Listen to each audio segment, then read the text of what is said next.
So my name is Clay Hebert, and I'm the creator of crowdfundinghacks.com.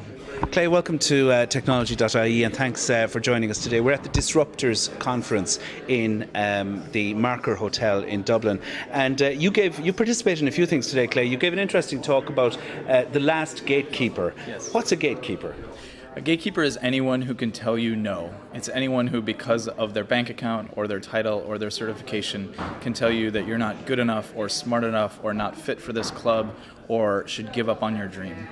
Now, we used to have a lot of those. We used to have censors, we used to have people who decided what was fit to print, what was fit to read, what was for different classes of people to read and watch and things like that, and what might corrupt the masses. That's one aspect of it. There are areas, however, where gatekeeping is good. You cited air traffic control, for example. Yeah, I'm glad that there are gatekeepers for pilots and for surgeons. But in this entrepreneurial world, entrepreneurial and creative endeavors, we give the gatekeepers too much power. So I want the gatekeepers for pilots and surgeons to continue to exist. I want there to be certifications for those. But when we're starting a company or we're making a film, we hear no all the time. Somebody trying to publish a book might not be able to find a literary agent to help them out, or might not be able to find a publisher.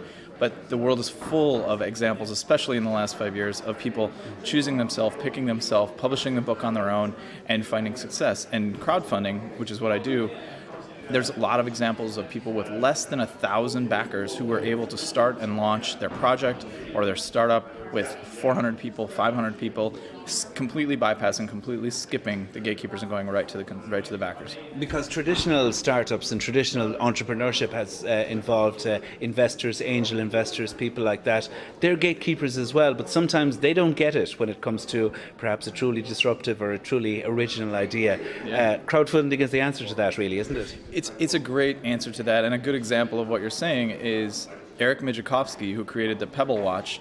He went to every VC in the Valley and was explaining what he was trying to build, and none of them saw the vision. None of them understood what he wanted to build, and so they didn't fund it. They all said no. Some said kicked him out of their office.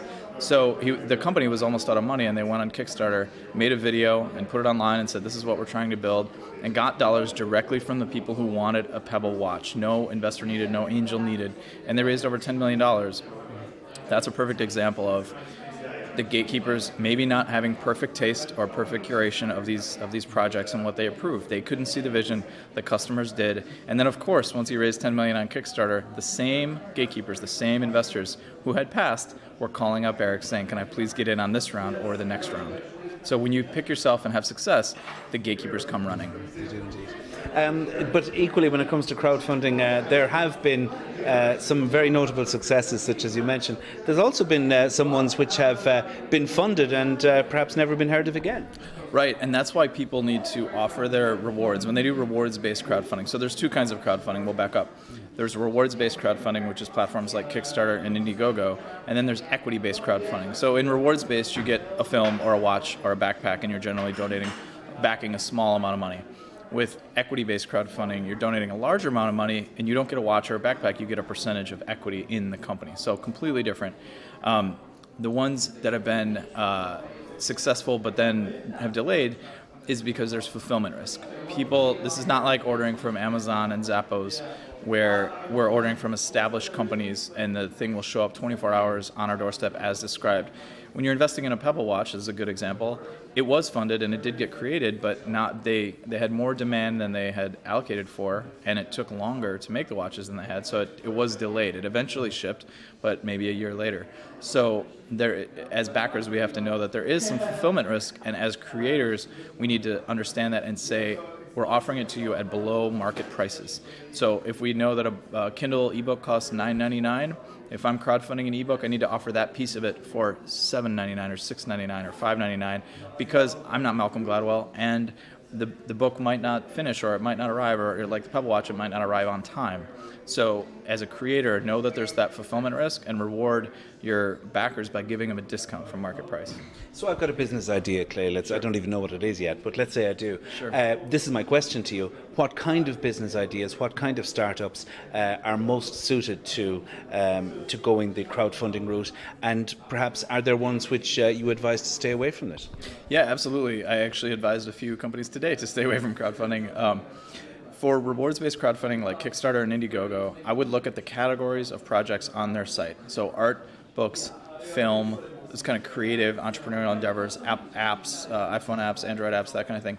If you're trying to build a massive technology startup, if you're trying to build the next Twitter or Facebook, you probably don't want to use Kickstarter or Indiegogo. You probably want to use equity crowdfunding, if at all, and you might just want to go directly to the angel investors or the gatekeepers. But if they tell you no, you can back up and you can try equity crowdfunding. The reason I say not to use rewards-based crowdfunding for applications like that is they're generally, social networks and things like that are free services and there's no reward. So Twitter's not going to send me a backpack, and I don't want a Twitter backpack before I know what Twitter is. That's what I call the t-shirt problem. Everyone sees everyone else offering t-shirts, so they offer t-shirts. But have you ever worn a t-shirt for a band that you've never heard of? I never have. People think that backers want t-shirts of their brand when they don't even know who the brand is. So wait on the t-shirts, cancel that. If it's the kind of thing where, I'll give you a perfect example. An inventor, Lee Miller, created this product called Kiddyo. It's a way to play with your cat even when you're not at home. It's a little tower, it's got a laser and a camera, and you can go to work and you can have lunch at your office miles away, open your phone, make a noise, your cat comes running, and you can see and play with your cat and draw the laser on the floor at your home from your workplace. It's amazing.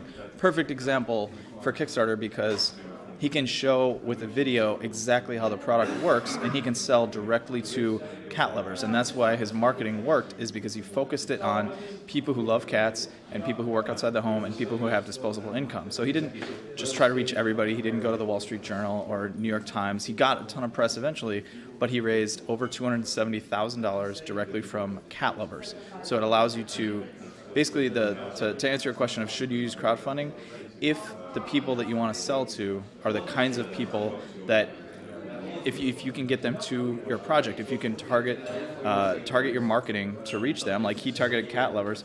A lot of the people that backed his project had never backed Kickstarter before, so it's not just people that are browsing Kickstarter. He went to cat design blogs and cat blogs and said, hey, come check this out. And then crowdfunding is this wonderful mixing board for smart marketers, because all of the tools that smart marketers use, so copywriting, headlines, storytelling, scarcity, pricing, urgency, all the things that great marketers use are all on this one page. And I look at it like a kid in a candy store. You have all these knobs that you can turn, and it's on a page that consumers understand and know how to use. So I love it. What's your take on the conference here today, the Disruptors conference here in Dublin? It's been a lot of interesting presentations, a lot of good engagement. Yeah, it's been wonderful. I've met tons of interesting people, tons of interesting startups.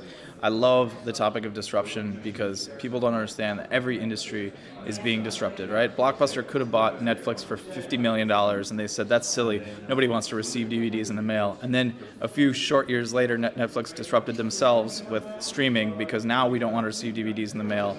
We want to, stream it live, instant on demand. So every industry is being disrupted. Every gatekeeper, if they're not going away, they're in pain. It's not a good time to be a gatekeeper. So I had a blast today.